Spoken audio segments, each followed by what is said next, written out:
Okay, we've got something special happening today. We're up in sunny Queensland. As you can see from the outside shot here, it's a bit overcast. Cyclone Kirrily came through a few days ago and there's still a few remnants around the place. Been a bit of rain, even though we are sort of down south towards Brisbane. There's the tail of it that's been causing a few problems down here.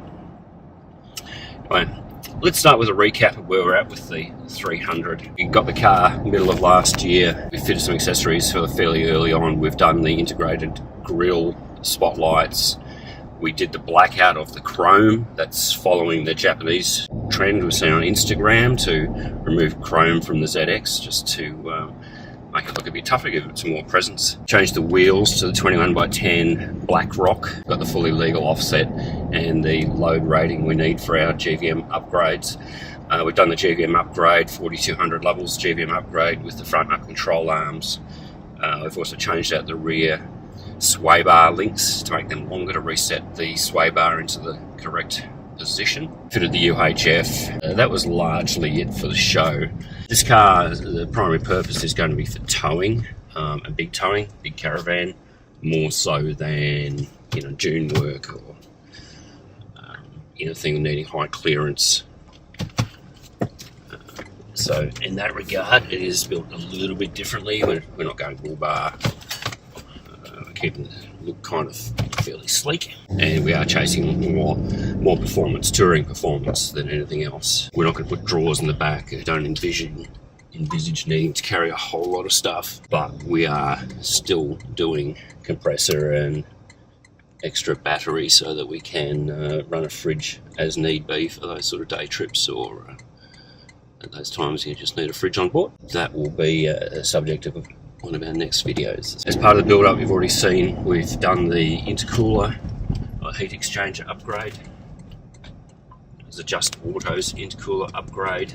We've changed the airbox to prevent dusting of the motor under severe conditions. Just remembering that we have seen cars with very low Ks on them that have done a lot of sort of off-road work already with a lot of dust in the airboxes. So that's still another weak point that Toyota haven't really addressed with the 300. And there's a number of companies getting around, but we highly recommend the fully welded alloy airboxes made by FFM Fabrication that we stock and sell in the shop. So, but today, let's talk about what we're doing today. We are heading to Nambour in the sort of the Sunshine Coast region, just outside of Maroochydore, Mooloolaba, that area, and we are going to see Just Autos.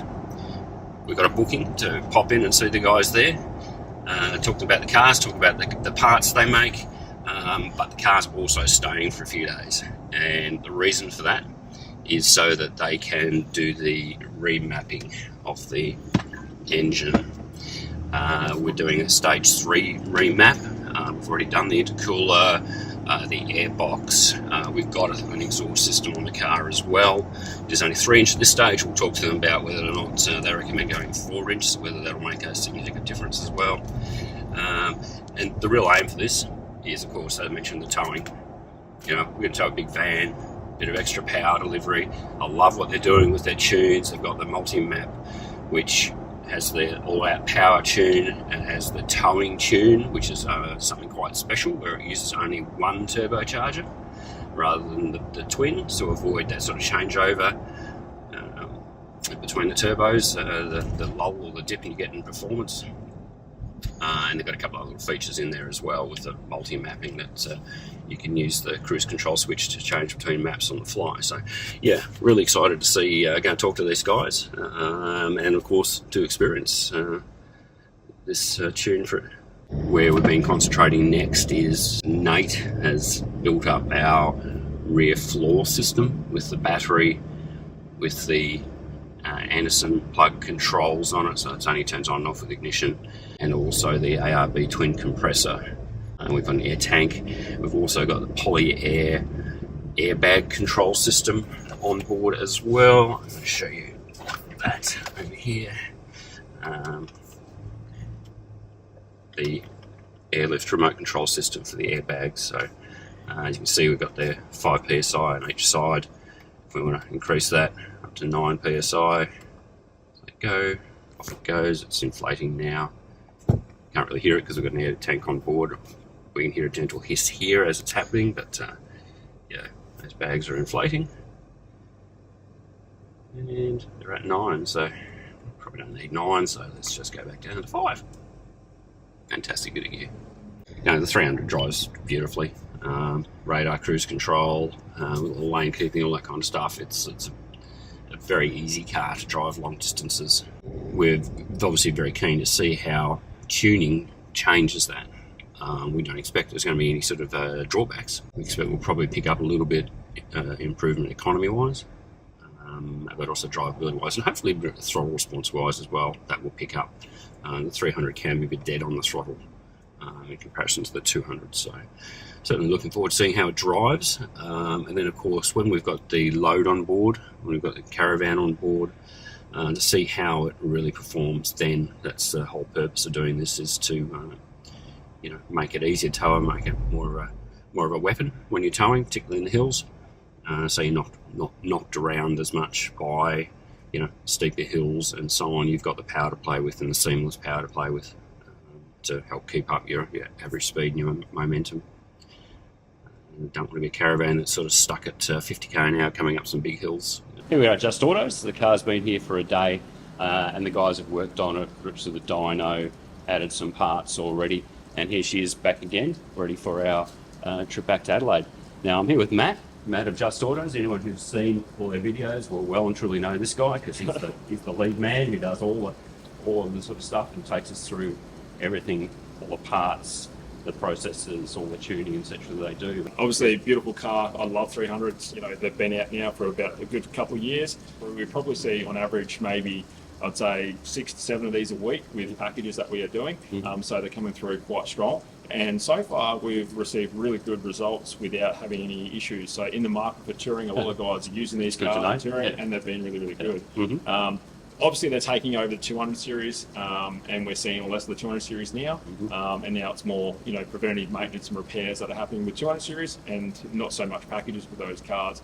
But definitely 300. It's a really soft spot for me because I love these cars. They're an awesome car. I think it takes a little bit to definitely jump from a 200 to 300, but anyone that's driven a 200 or toured with them and then go to a 300, they only usually have positive things to say. Yeah. I've certainly found that as well. A couple of 200s, tuned 200s with all the fruit on them and everything like that. Absolutely love that car. Yeah. A real man's car. Yeah.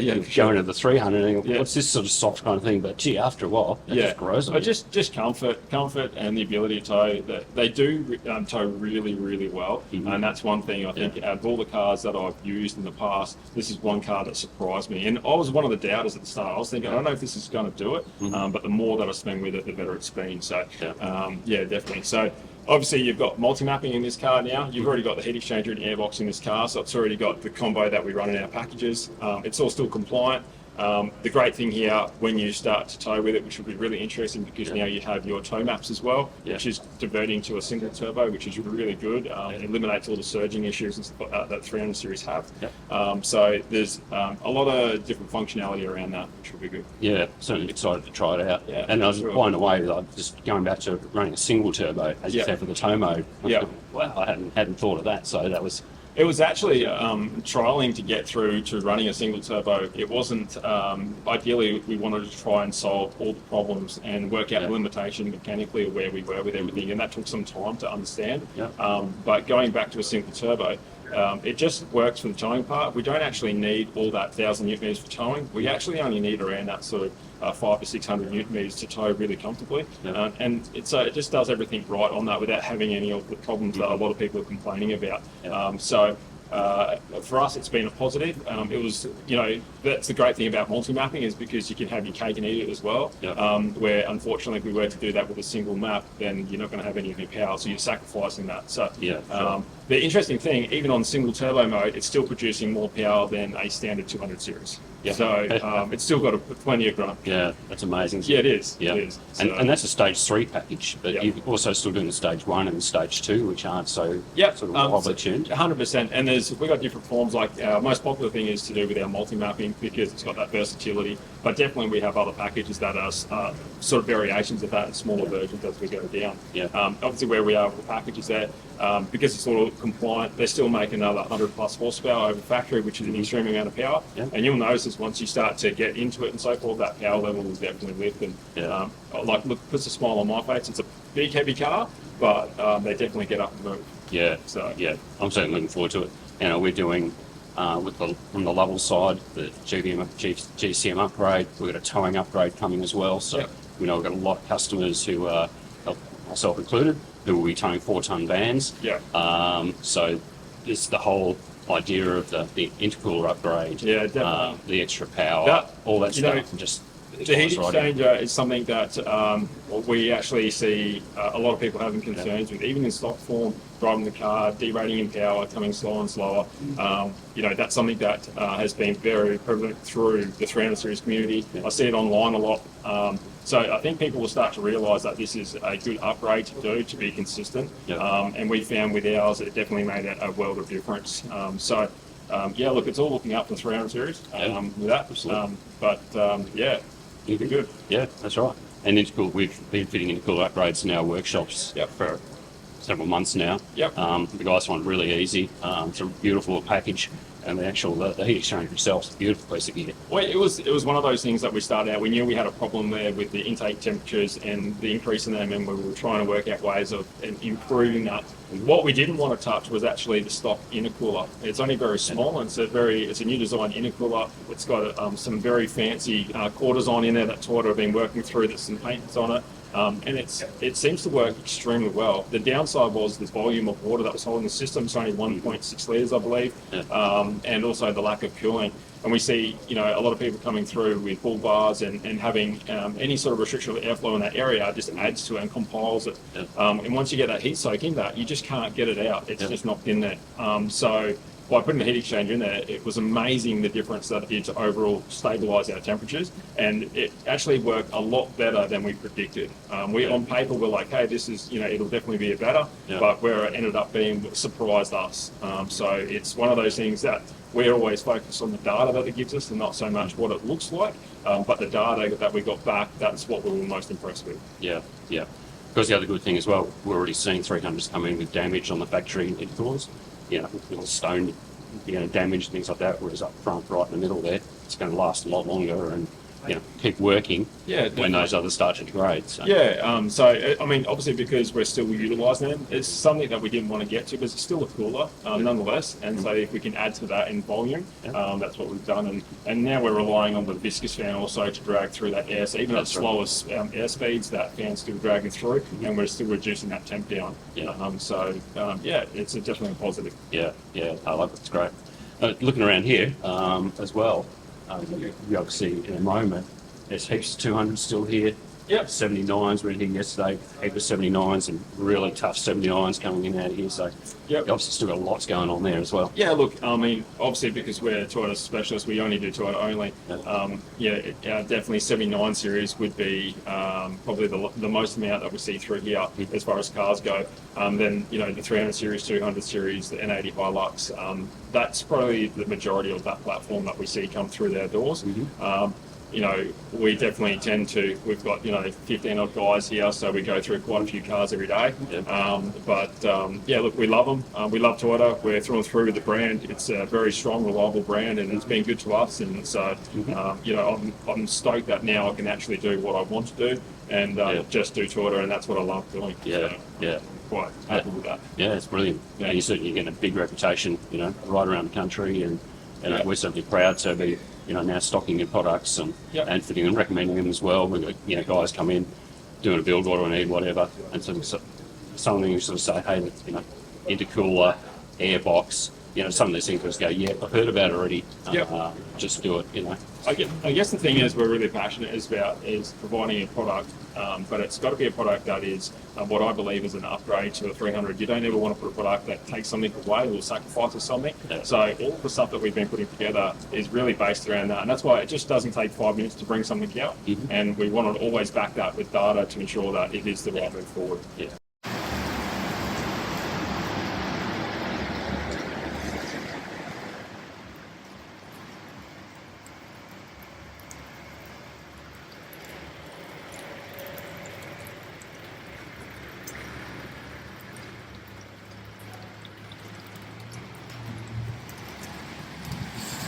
It's now about a week since we've last filmed that last segment with Matt.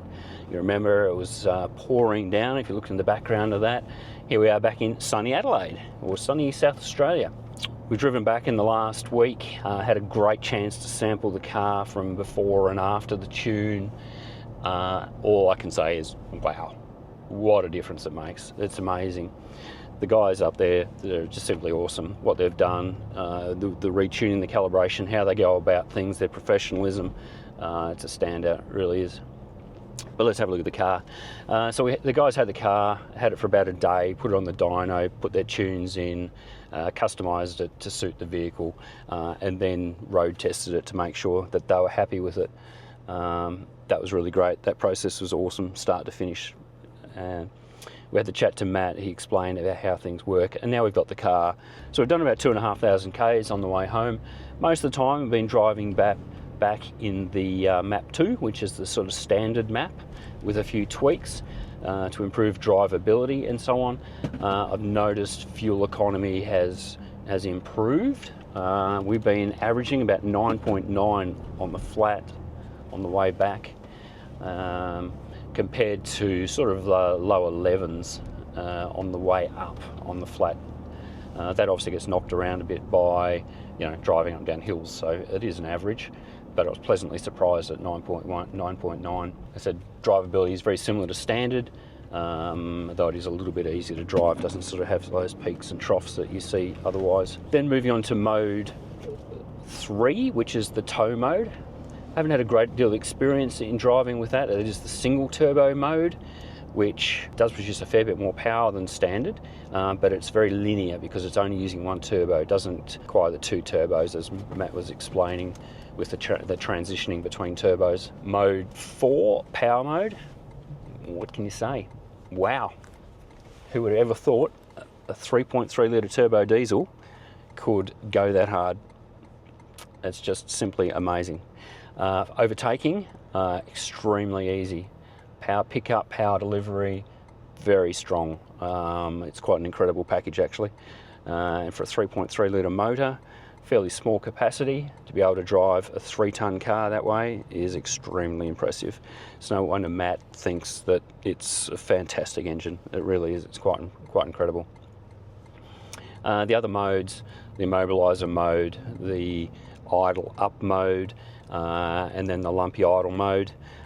We've sort of had plays with those. They don't change drivability or anything like that. There are just the utility modes, if you like, for doing slightly different things.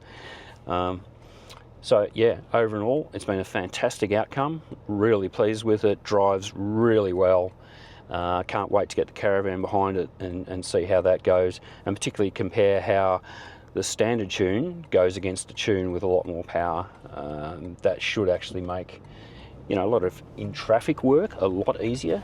You don't need to use all that power, but just having more and a more linear delivery will make a big difference to being able to keep up with traffic.